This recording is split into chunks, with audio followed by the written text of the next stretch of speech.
أعوذ بالله من الشيطان الرجيم. وأوحينا إلى موسى أن ألق عصاك فإذا هي تلقف ما يافكون فوقع الحق وبطل ما كانوا يعملون فغلبوا هنالك وانقلبوا صاغرين وألقي السحرة ساجدين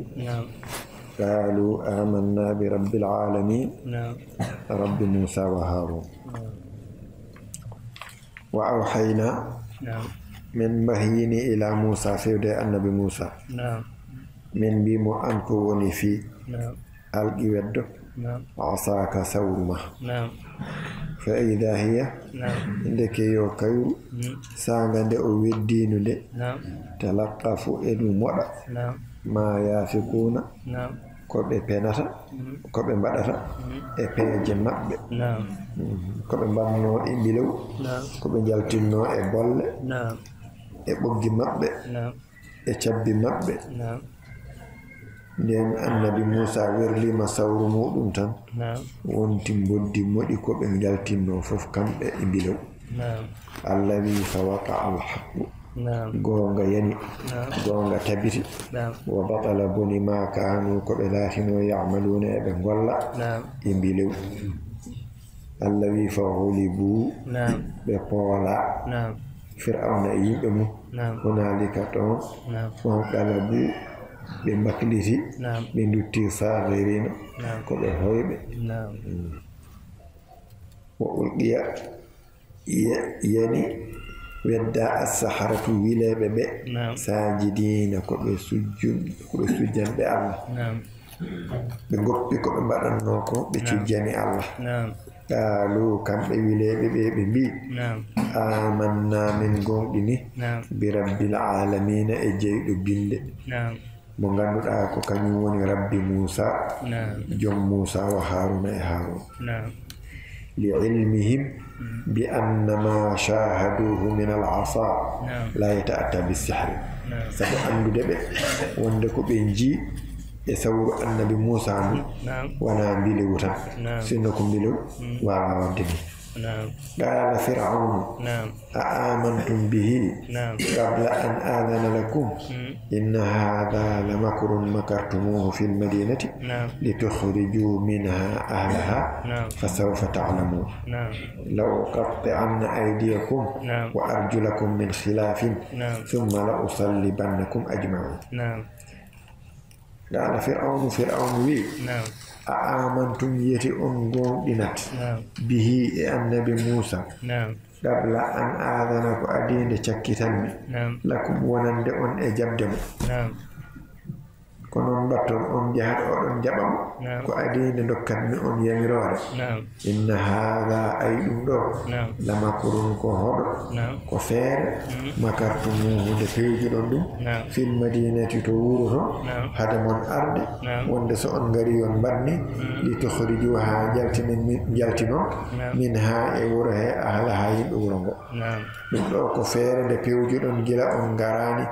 bela oɗon jaltina yimɓe ɓe wuro ngo فسوف تعلمون ودون جغوري أندود كهبتهم أم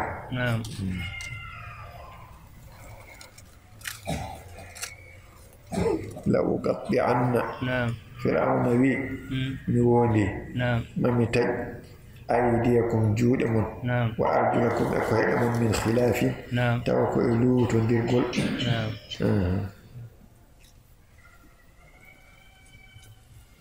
goto fof o taƴi jungo mum ñaamo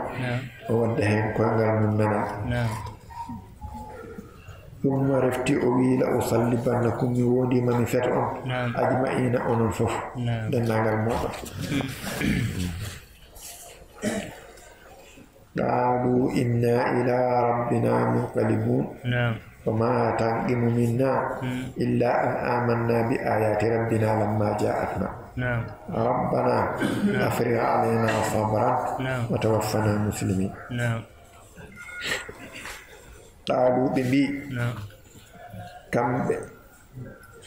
بفرعون ودنو بي جب موسى بي قالوا ببي إنا منهم ila rabbina ko fewde e joom amen mun ɓali bona woni komin ruttito minen komin ruttitoɓe fewde e joom amen kala no mbaɗɗa hay sa wari men no fasifa no mbaɗuɗa men fof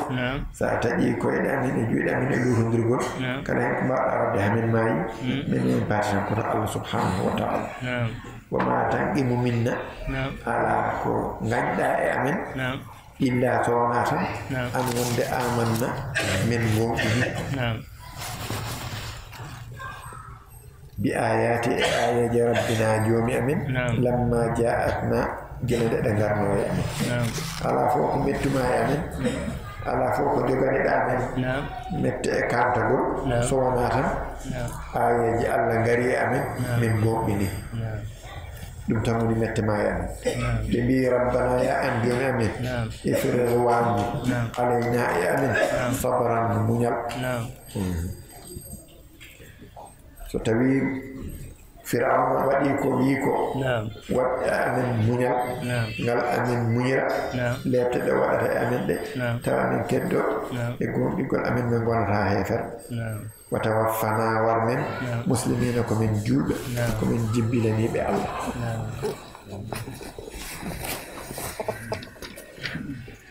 wa qala al mala'u min qawmi fir'auna أتذر موسى وقومه ليفسدوا في الأرض ويذرك وآلهتك قال سنقتل أبناءهم ونستحيي نساءهم وإنا فوقهم قاهرون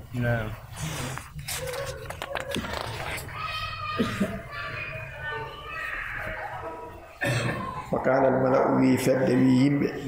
وي دنتال من قوم يمبي فرعون yimɓe makko mbimo an kam a tadarwiri a ɗaccat Moussa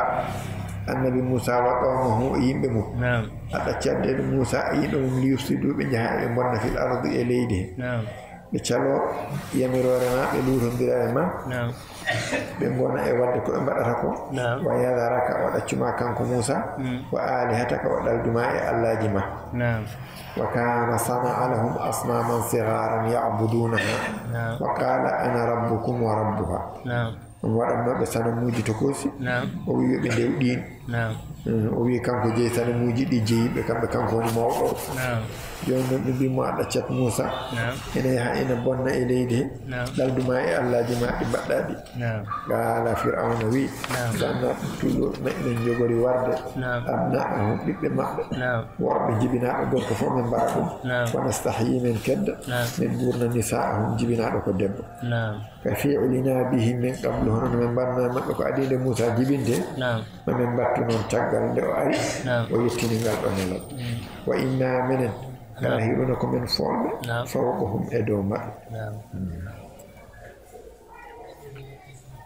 fa fa'alu bihim dhalika ko ɓe mbi ko ɓe mbaɗi ɗum e maɓɓe banu Israila en gulliti Moussa qala Moussa li qawmihi ista'inu billahi wasbiru inna al arda lillahi yurithuha man yasha'u min ibadihi wal aqibatu lil muttaqin qala Moussa annabi Moussa wi li qawmihi wonande yimɓe mum caggal nde ɓe gullitima o wiɓe ista'inu ballino ɗe billahi e Allah wasbiru muñe e to e Fir'auna e yimɓe mum gandon innal arda ay leydi ndi lillahi ko Allah jeeyi yurithuha omo rontina ndi man yasha'u kala mo haaji min ibadihi e jiyaɓe makko walla aqibatu wattande للمتقين وودني كهول بالله جان جمعيرة وودني كهول بالله قالوا أوذينا من قبل أن تأتينا ومن بعد ما جئتنا قال عسى ربكم أن يهلك عدوكم ويستخلفكم في الأرض فينظر كيف تعملون قالوا بمي kamɓe yimɓe makko ɓe Moussa ɓe mbi mu'minin uudina min tonama min tampinama min qabli an ta'tiyana ko adina garata e amen ko min ba'di ma ji'tana e caggal nde garɗa e amen min lebtama min tampinama hadama arde min lebtama min tampinama nde garɗa nde eɓe gollito قال موسى وي عسى ياما ربكم جوم أن يهلك بهلكة عدوكم غنما ويستخلفكم ولمتن في الأرض إليه فينظر وتقلم كيف تعملون هل نقول لكم ستوي أن جتنام يمؤيد ولا ستوي أن جتنام يرتاد كيف راقب ولقد أخذنا آل فرعون بالسنين ونقص من الثمرات لعلهم يذكرون الذي ولقد أخذنا والله من ننجري آل فرعون كريج فرعون من جتني بالسنين الكتاب كويته هيتاندكو من قديدم أمبي هيتاندنو كوبيل أحدي من قد أما بتامبر هيك إسوم إواز جنديم ونقسم أستاذ من الثمرات بسنوج دون فم بدرينو لعلهم كم بلجوا كم يذكرون بتشفتر بما شروك بنقدنا تامبركم وانا سبب تود يرتاد الله كونون فإذا جاءتهم الحسنة ستوي مؤير يتيما أمر ولا قالوا بنبيا لنا هذه يقولوا من جي كمن كانديها لما سيتدي الله إلهم كونون وإن تصيبهم ستيتن هبيب سيئة بنان دهولهم فكر ولا جربي يطيروا بكيترو بموسى أن موسى ومن معه بوندي مولو من أجوب بوندي ببيا كيت ديكو أن موسى يجوب كبين قد كيت دي مب كلهم أدني ب فكر ولا كلهم أدي مب ما يقول نمري ولا كننديه كلهم أدني بهاجد الذي على كنون إنما طائرهم أي كيت مب دي عند الله koto Allah ummoriɓe sababude jeddugol maɓɓe walakin aktharahum ko wona tan non ko ɓuri heewde e maɓɓe la ya'lamuna ɓe ganda ila inda Musa falaysa lahu madkhalun fi ijadi dhalika ko ɓe tan ko ɓe kiitoto ɓe ko Musa ay yimɓe mum ko wona Musa ala e ɗum laawol ko Allah mo ɓe jeddi mo ɓe cali gomɗinde o gaddanɗo ɓe ko ɓe poti yettirde ɗum ɓe cali ko on yettini ɓe ko Musa taɓe ko mettata ɓe tawa eɓe kandi hende wonno ko ɓe saliɓe wa qalu mahma ta'tina bihi min ayatin litasharana biha fama nahnu laka bimu'minin wa qalu ɗi Musa joni kam mahma ta'tina bihi kala ko mbawɗa addande men min ayatin e hawnide litasharana biha ha mbaɗira bilewu amen ƴetta haqqillaji amen ganda fama nahnu laka wonani menen bi mu'minina laka komin gonɗinoɓe ma e ɗum ko ganduɗa kala ko gaddoyɗa hankadi e hawnide aɗa waɗira ɗum bilewu amen min jogorani jaɓandema tan nden o yettodima ɗon e maɓɓe kanko annabi Musa o andi ɓe jogorani jabde o huuɗiɓe Allah wi fa arsalna alayhim tufana wal jarada wal ummala wad dafadi'a wad dama ayatin mufassalatin fastakbaru wa kanu qawman mujrimin Allah wi fa arsalna min neldi alayhim e dow maɓɓe at-tufana diyam وهو ماء دخل بيوتهم ووصل إلى حلوق الجالسين 7 أيام الله نلدي مأبن ديام ناري اندر چويدي مأبن كم بيون بيون در چويدي بين جودي بين ديام دم يتي كجوم بمأبن داد مأبن بموني رنون فد بل جيدي والجراد الله نلدي مأبن كدي بأبتي والأملا وياما ko moƴu wiyama kadi ko bamɗi waddafadi'a e paaɓi waddama e ƴiƴam ɗum ɗo fof Allah neldi ɗum ayatin ko ɗum kawniɗe mufassalatin ceerdaɗe hakkude majje ina sirti te habaru ko ɗe gaddi ko ina laabti kono ɗum fof dey e waade noon nde wonno wona geɗal maɓɓe fastakbaruɓe mawni kini ga jabde e gonɗinde Allah wi wa kanuɓe laati gawman koɓe yimɓe mujirimina bakkodinɓe وبي وند أي فأرسلنا عليهم الطوفان أي ماء من السماء والحال أن بيوت الإبل مشتبكة ببيوت بني إسرائيل فامتلأت بيوت الإبل حتى قاموا في الماء إلى تراقيهم ومن جلس منهم غرق ولم يدخل من ذلك الماء في بيوت بني إسرائيل شيء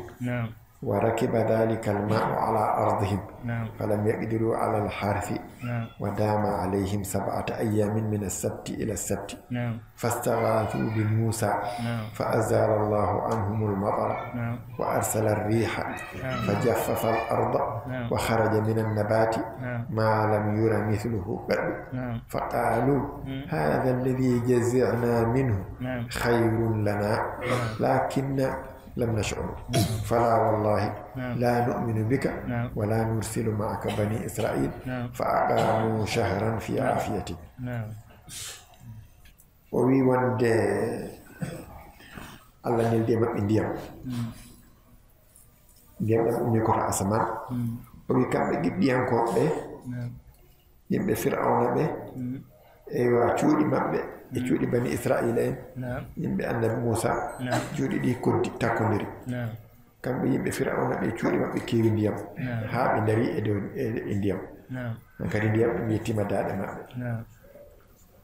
biido hen ina joodo fof yoros to dam ndiyam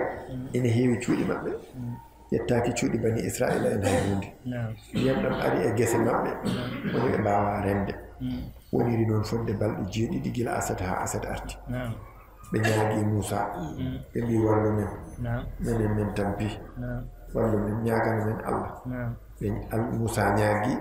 Allah itti toɓo ngo e dow maɓɓe Allah neldi hendu eywa saanni leydi ndi ko wonno hen e ndiyam fof iwi on saha leydi ndi funni e ko remete ko meeɗa ka yiyeede moƴƴi nden ɓe njii ɗum tan ɓe mbi wonde enen kay ko kulnoɗen ɗo ko kisa ɓuri moƴƴude e men bo sinno en ngannduno ko ni wayi alaa ko kuleten hen ha ɗum sabu ɗo kay jooni ko kulnoɗen ko wontani en tan ko jam jogoraade gonɗinde annabi Moussa e jogoran tottudema bani Israil ɓe ngoniri noon haa woni hedde lewru eɓe ngoni e jam ɓe lutti eɓe e bonnedagal maɓɓe e wurtede maɓɓe haa ɓuri ɗo wonno Allah kadi mildi e maɓɓe baɓɓatti o wi wastamarra ay wastamarra min as-sabti ila as-sabti ya'kulu zuru'ahum wa thimarahum wa awraqa ashjarihim wa butuliya al-jaradu bil ju'i fakanat la tashba'u ولم تصب بني إسرائيل فعظم الأمر عليهم فضجوا من ذلك وقالوا يا موسى ادع لنا ربك بما عهد عندك لئن كشفت عنا الرجز لنؤمنن لك ولنرسلن معك بني إسرائيل فأشار موسى بعصاه نحو المشرق والمغرب فرجعت الجراد من حيث جاءت فأقاموا شهرا في عافية ثم رجعوا إلى أعمالهم الخبيثة winden Allah neldi ndiyam ɗam ɓe ñaagima ɓe ittanama ndiyam ɗam ɓe murti ha ɓuri ɗo wonno Allah neldi e maɓɓe baɓɓatti ɗumne kadi ko hakkude aset e aset baɓɓatti ɗi ñaami gese maɓɓe e dendagal ko yaltuno leɗɗe ɗe koye mumen haako ko baɓɓatti ñaami ɗum ha laaɓi kadi baɓɓatti ɗi Allah waɗi jaribori ɗum heege ɗi karata kala ko ɗi ñaami ɗi karata te bani Israil gese mumen hay hunde ala ko heɓi ɗum ɗum tampini ɓe ɓe ngulliti ɓe ni annabi Moussa yo duwal no Allah wowi waɗande ɗum ni beele ina ittana ɓe nde o tampere o ɗo jaabi annabi Moussa jopori sawru mum bange funnange e hirnange e baɓɓatti ɗi jeehi ɗi toɗɗi gardunoto ɗi kotiri toon ɓe keeɓi jam ɓe goniri noon kadi fodde lewru eɓe goni e aafiya ɓe dutti kadi e golleji maɓɓe booɗi haa ɓuri ɗo wonno Allah neldi e maɓɓe bamɗi neldi e maɓɓe bamɗi walla mooɗi o wi ɗum ko anwa'u min al-qira'ati wa qila innahu al-ummul ma'ruf bi dalil qira'ati al-hasan wal qam bi fathi al-qaf وسكون الجيم وقيل هو البراغيث فأكل ما بقاه الجراد وكان يدخل بين ثوب أحدهم وجلده فيمصه وكان أحدهم يأكل الطعام فيمتلئ أملا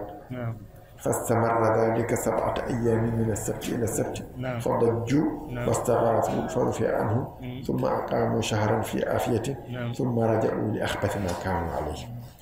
الله يلدي مأبئ bamɗi tampini ɓe neɗɗo ɗo wonnoɗo wiyama kadi ko ñakki neɗɗo ɗo woni ɗo eyi ɗum natata ko hakkude wutte e ɓandu wona e fiiɓade ƴiƴam ɗam toon jomum wonanno e ñamde ɗo ñamata ɗo tawa fofof ko bamɗi jami e ñamde he ɗum kadi tampini ɓe ɓe goniri noon fodde yontere aset ha aset arti ɓe tampi hen ɓe ñaagui nde Allah ittanta ɓe ɗum Allah kadi ittani ɓe ɗum ɓe goni e jaam fodde lewru nden ɓe woni ɗum ɓe dutti kadi eko ɓuuri bonde eko ɓe mbaɗanno Allah neldi e maɓɓe paaɓi eyi o wi paaɓi ɗi wa kana alwahidu minhum yajlisu fi ddafadi'i ila raqabatihi ويهم أن يتكلم فيثب الضفدع فيه وكان يملأ قدورهم ويؤفئ نيرانهم وكان أحدهم يتضجع فيركبه الضفدع فيكون عليه ركاما حتى لا يستطيع أن ينقلب إلى شقه الآخر. ورد أن الضفادع كانت برية فلما أرسلها الله سمعت وأطاعت فجعلت تلقي نفسها في القدور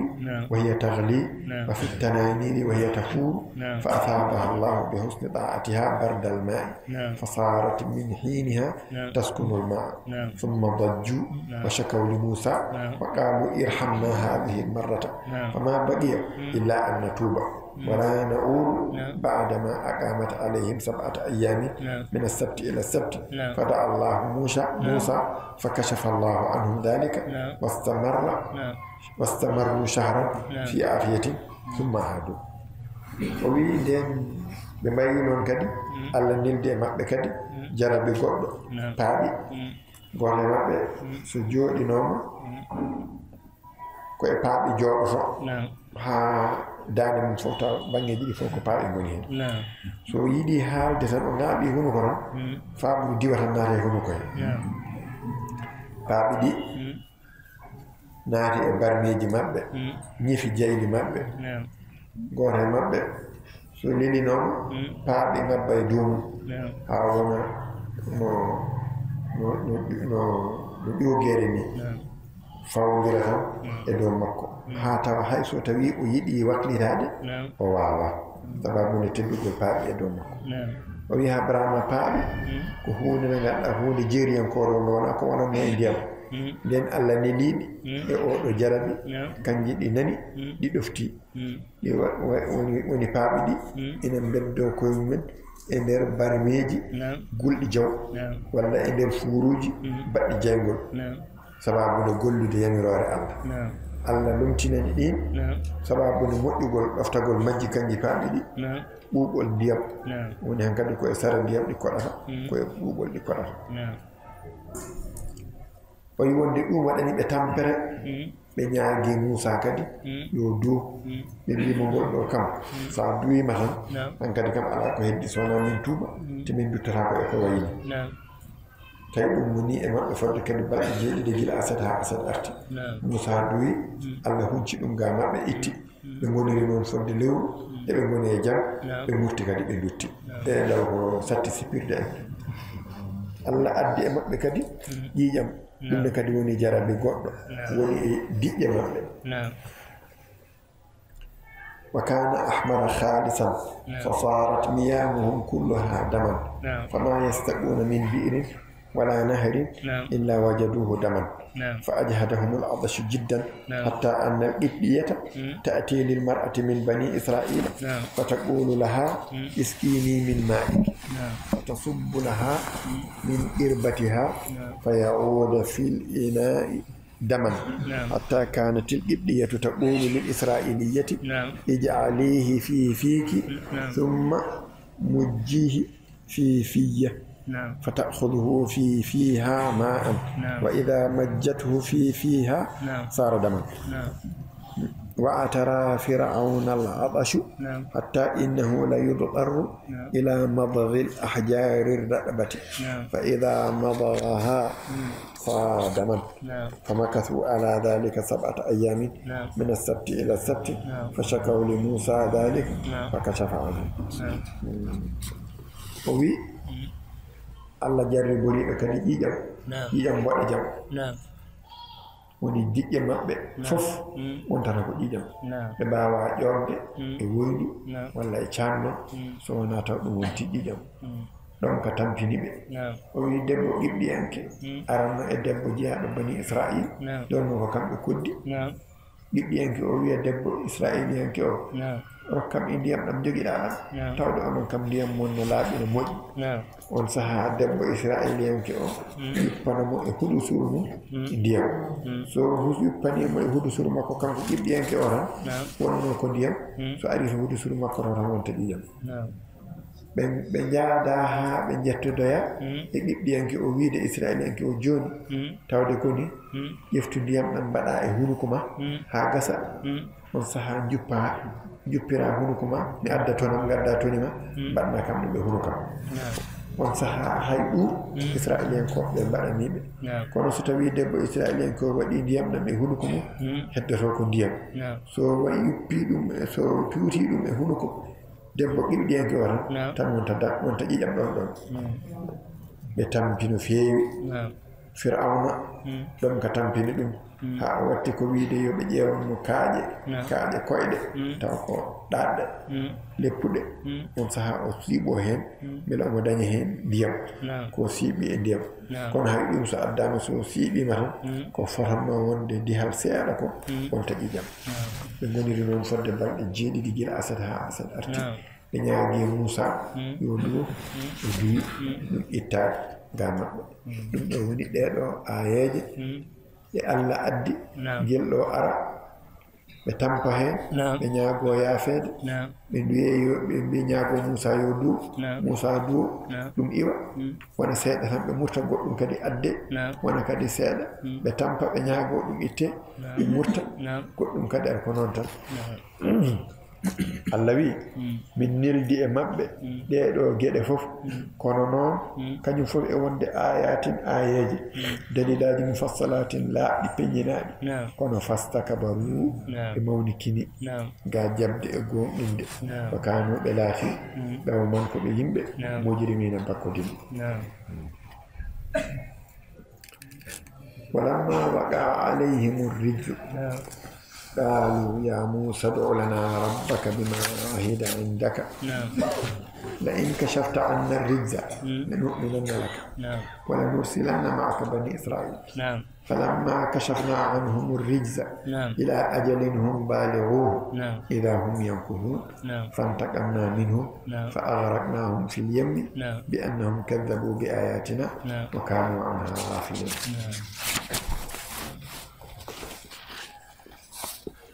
ولما وقع الذي يني عليهم ادوم الرجل wono leptede ko Allah jippini e mabbe ko den ari mabbe sattene de galu be bi ya Musa ya an Musa udu lana nandanne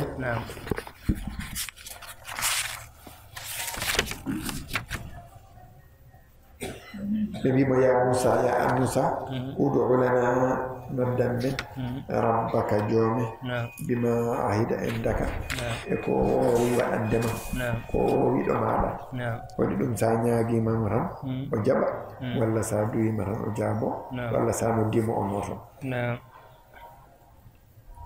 beele o itta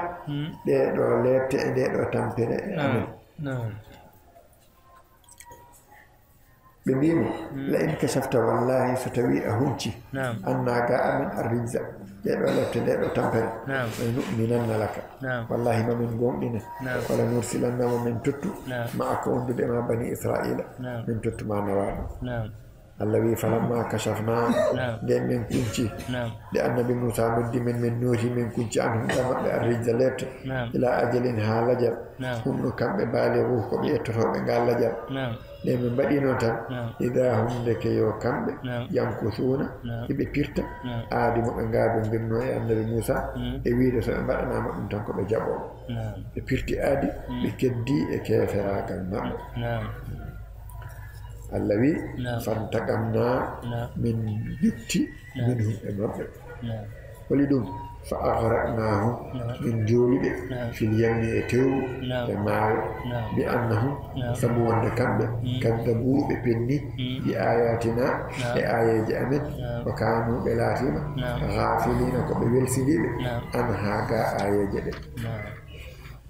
وأورثنا القوم الذين كانوا يستضعفون مشارق الأرض ومغاربها التي باركنا فيها وتمت كلمة ربك الحسنى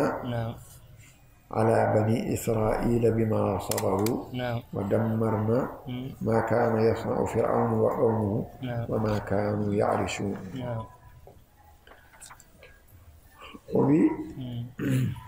وأورثنا من دنتني القوم يمب الذين بين كانوا لا هنوب يستضعفون إن لونا ودنوب مچوب هم هولي بني إسرائيل من دونتيني بمشارق فنانجيجي الأرض ليدي ومغاربها أهرنانجيجي مم التي دين ليدي نغنودا باركنا فيها من بدء من بركة ويكو ليدي شام وتمت يتي وتمت تم كلمة كون ربك اليوم الحسنى مؤير ويد ونريد أن نمن على الذين استضعفوا في الأرض ومي غول كونغول مؤيل تيمي على بني إسرائيل إدو بني إسرائيل غول جوجي مابbe بما صبروا سبكو بموني إتور غانيو مابbe كو يتيني الذي ودمرنا من كالكي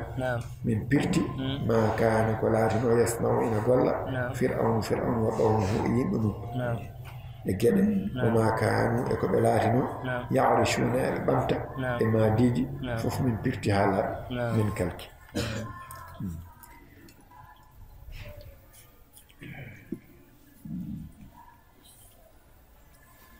وجاوزنا ببني إسرائيل البحر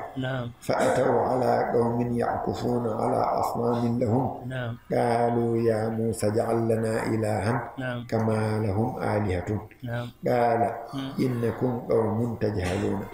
إن هؤلاء متبر ما هم فيه وباطل ما كانوا يعملون قال أغير الله أبغيكم إلها وهو فضلكم على العالمين الذي وجاوزنا من تتشني ببني إسرائيل بني إسرائيل من تتشني بالبحر ماء بجوت ماء فأتوا بنغري ببرتي على قوم إدويم يعكفون بين إن نيبي على أصنام إسنموج لهم ونندر من دين الله دندي بإبن فرعون halki fir'auna kamɓe taccini ɓe maayo ɓe daɗi ɓe tampani ɓe ngari ɓe birti nokku ɓe tawi ɗon yimɓe ene jogii sanamuji tan qaalu ɓe mbi ya Musa ya an Musa ij'al lana waɗan men ilahan deweteɗo kama lahum hono no waɗani ɓeɗo alihatun reweteɓe minen kadi waɗan men sana hono no ɓeɗo jogori sanamuji onon ko tampuɗon ko fof eɗo dewda ɗon ɗo fof e ko mbadda ɗon ko fof eɗo nandira ɗon ni wona goɗɗum wonata haaju mum ala ko wiide ina ruttoro e ko gonnoɗon e dow mum qaala Musa wiɓe innakum onon dey ɗomon kon yimɓe tajhaluna oɗon majja onon tigi ɗon majjuɓe onon tigi ngoni perduɓe haythu qabaltum ni'matallahi aleykum bima qultumuhu sabu ɗo Allah waɗa ko Allah waɗani on ko e nema mo waɗani on no dandiri on e fir'auna e tampere muɗum eɗo dewda ɗon e ɗiɗo dalilaji lakkiɗi ala ko joɓoton Allah so wona wiide yon mbaɗana sanamuji onon dey ko yimɓe majjuɓe ko yimɓe perduɓe gande inna haulai ay ɓeɗo mutabbarun koko halka koko huɗa mahum ko kamɓe fihi eɓe goni mum ma hum fihi ko ɓe goni mum koko halki koko huɗa sabu ko sana o baadi ɗum ko mere ma kanu ko ɓe ɗatino yamaluna eɓe golla e rewde kon ɗo sana ɓe ɗum kay fotani funtude on ha oɗon mbiya e on mbaɗan ɗum so wona tan taw onon ko halkare muya e moɗon قال ويبي كم موسى أغير الله يتي كوكو وانا الله أبغيكم وني كو دارتنتم أن إلها ميون بأم دبتر مي جيوانا أنكو وانا الله مي ودانا أنكو كو دبتر الله من ورثه وهو تلكم الله فضلكم وما قرني على العالمين إدو بيند فوف زمان مودو سبب ندو دبتا دون دو اكو بدانا دونكو wala ko joɓoton so wona wiide yo on mbaɗane goɗɗum min mi watta ɗum wa id najjaynakum allah wi ciftore onon bani israila en so tawi ko ɗum ɗo kaaloton ɗo ndewda ɗon ɗo wa id najjaynakum joni kay ciftore onon id najjaynakum sa id anjaynakum saanga nde men dandi on min ali fir'auna e koreji fir'auna يسومونكم بين إن من سوء برضو العذاب اللبت كبر ستود اللبت بجتنا